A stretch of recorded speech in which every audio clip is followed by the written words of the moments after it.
1 year ago, Ferran Torres was Barcelona's most hated player. He didn't add anything to the team, he missed big chances, and for a guy who came in for a fee of 55 million euros, he simply felt like a fraud. If you would have asked Barcelona fans which player they desperately wanted to sell, most of them would have said Ferran Torres. But now that we're in 2025, Ferran Torres has actually managed to flip the script. He's got 9 non-penalty goals in La Liga thus far, which is for example more than Vinicius, who's got only 8 non-penalty goals. Obviously, Ferran Torres is doing great, we can call him the shark again. But why is he suddenly performing this well? What is the reason for it? Well, that is what this video is all about. So make sure to stay tuned as we find out why Ferran Torres has redeemed himself like this. So the first and most important reason for Ferran's comeback is the amount of movement in Hansi Flick's system. Hansi Flick of course plays with a 4-2-3-1 formation, and that means that there's a lot of potential in there to have a very dynamic attack. Not only do you have 3 attackers, you also have that attacking midfielder who is constantly swarming all over the place. Overall, that means that you've got an attack where players change positions with each other all the time and make run after run after run. Lamine Yamal usually stays at the right to make the play, but Lewandowski, Rafinha and Dani Olmo are extremely dynamic players. And the same goes for their backups such as Fermin Lopez or, of course, Ferran Torres. Ferran Torres, whether he plays at left wing or as a centre forward, is constantly changing his position and making runs. That is what Hansi Flick's setup makes him do, it's something that he's also naturally very good at, and it gets the best out of him. I mean, just look at a lot of his recent goals. This goal against Girona, for example. Lewandowski's run forward allows Ferran to make that run behind him in that free space and finish off the attack. Another example is this goal against Osasuna. Great run and great timing, and Dani Olmo's presence helped Ferran Torres get the advantage of the defenders. The last one is this goal against Atletico Madrid. Robert Lewandowski keeps the defenders busy as well, and he even pushes the defender so that Ferran isn't offside. So long story short, there is a lot of movement in Barcelona's attack. And that is for a big part because of that attacking midfielder who kind of acts as a 4th attacker, but also just because a lot of these players make really intelligent runs. The difference with last season is ridiculous. Back then there was often not enough movement in attack. And guess what? Ferran Torres got criticized game in, game out, if he was even involved in the first place. The reason for the lack of movement back then were simply Xavi's tactics. For a long time, Barcelona played with Lamine Yamal from the right and Joao Felix from the left, 2 creative playmakers, with Lewandowski being the only person in the box. There was also way less movement coming from the midfield than there now is under Hansi Flick. That is why it was way harder for the striker to actually score goals. Barcelona were simply more predictable and it was way easier to defend against them. That is why Ferran Torres last year didn't work out as a striker, but why he does now do great in that role under Hansi Flick.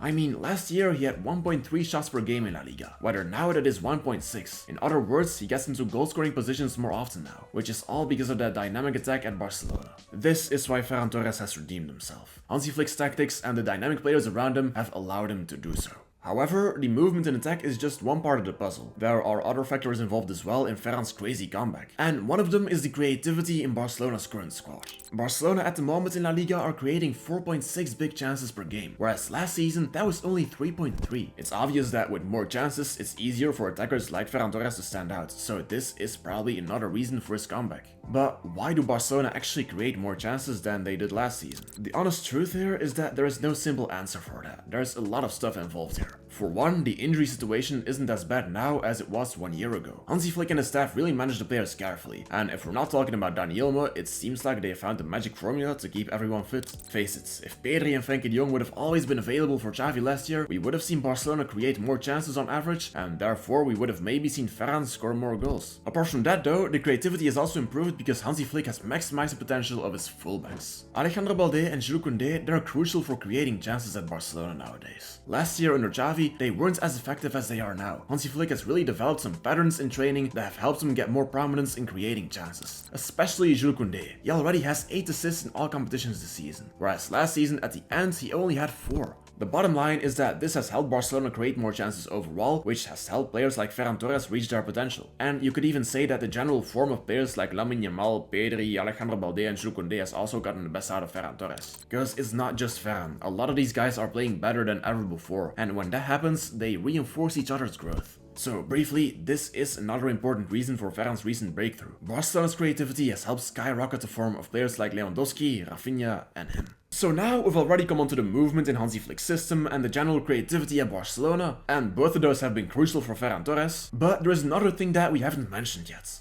is confidence. Like it or not, confidence plays a big role in the performance of players, especially goalkeepers and attackers, because they're the ones who get the most criticism. If we go back to the summer, Ferran was in a position where most fans wanted to sell him. That's not a great position to start the season in. But guess what? Hansi Flick is a great people manager. He trusts his players and he makes them feel important. And mind you, Barcelona technically have 3 different backup attackers: Ferran Torres, Pau Victor and Ansu Fati. At the start of the season, Hansi Flick didn't really have a preference between either one of them, and they all got a decent amount of minutes. In recent months though, Ferran has managed to outshine them, which has made Hansi Flick pick him as his main attacking wildcard. Do you realize what that has done for Ferran's confidence? Like how unconfident Ansu Fati must be feeling right now, that's how confident Ferran is probably feeling. He's really just scoring certain goals that he wouldn't score if he doubted himself. So there's no question about it, confidence is one of the main reasons why Ferran has been that good in recent games. But we've now talked about the movement and attack, the creativity, Ferran's confidence, and we haven't actually mentioned one of the greatest things about him, his versatility.